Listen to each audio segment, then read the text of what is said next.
If you've been watching this channel for a while, then you've already seen that I've made a couple of videos on living frugally and on budgeting. Now, I don't talk about anything that I haven't already lived through before, and I've spent 25 years plus or minus living frugally.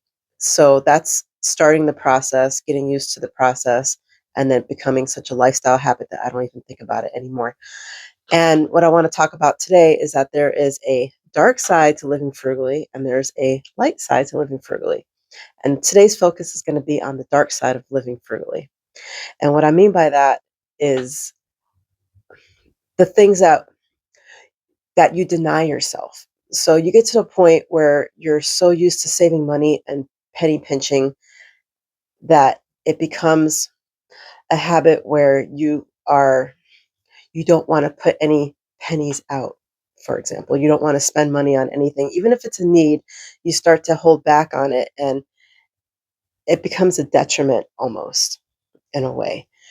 Um, And there's some nuance in there, like sometimes it's for certain things, but not other things. We may have um, a vice or two that we're always going to spend money on, and then there's things like, oh well, I need to get a new fridge, but let me hold off as much as possible until the fridge has gotten to the point where there's just no way, shape, or form, and now the food's going bad before I get the fridge.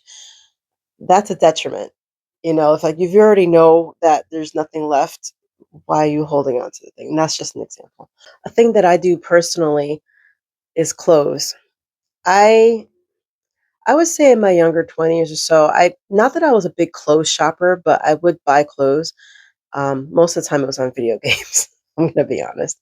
But regardless, my detriment now and my dark side to frugality is clothing.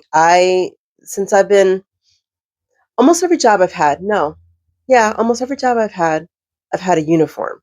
So I've never really needed to buy clothing for work, which kind of led me down a path where like I never really needed to buy clothes because what was I going to buy clothes for if most of my time was going to be spent in a uniform? And that kind of led down this path of, well, I've got holes in my jeans, the chub rub. Some of y'all might know what I'm talking about with that. And I'm like, oh, I can let it go. I can let it go.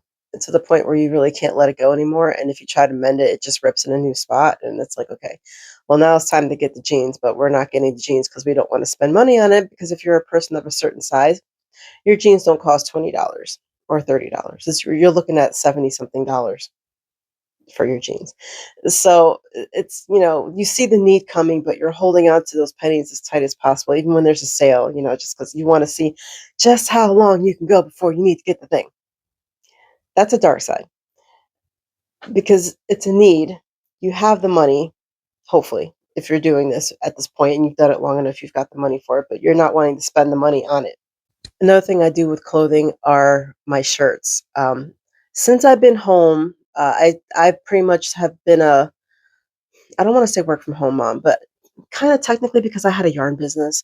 So I was working from home, um, but mostly I'm a housewife. So, which is why the title of my channel is Middle Aged Housewife, because the business was the business. Okay. And it wasn't that viable, but it was there and it's something I could put on my resume. That aside, I was living in pajamas for the last uh, 8 years of my life. And so, again, with the clothing, I'm running my clothes until there's holes in them.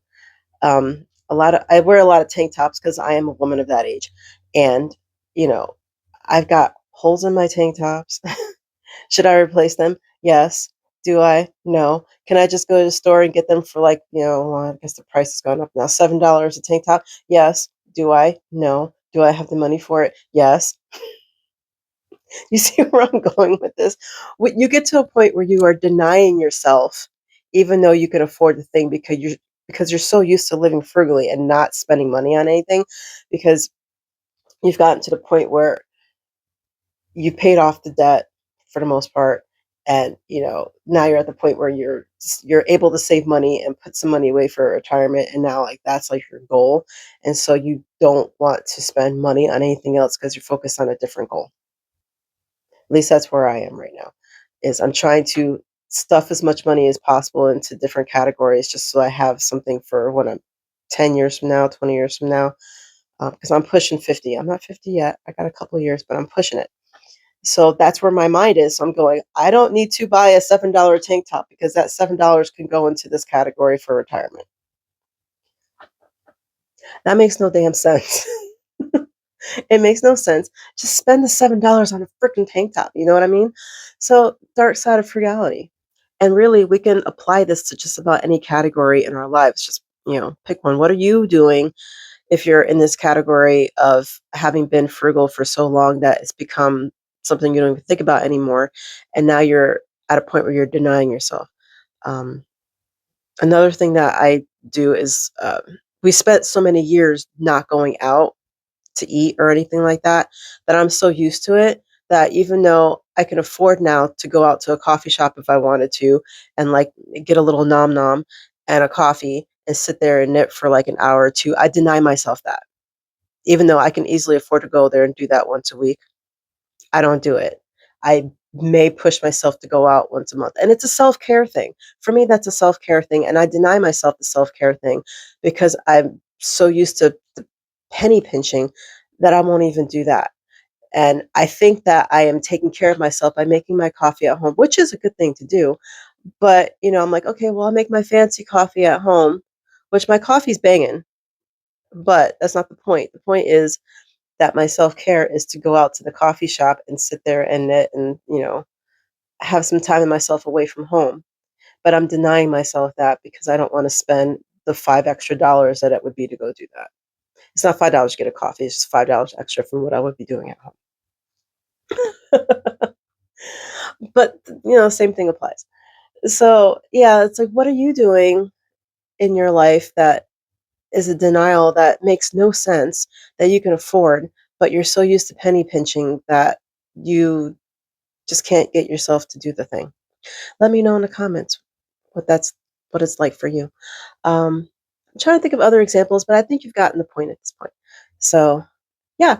If anything has resonated with you in this video, please give it a like and think about subscribing and come back for a part 2 where I talk about the good side of living frugally. I'll see you later. Bye.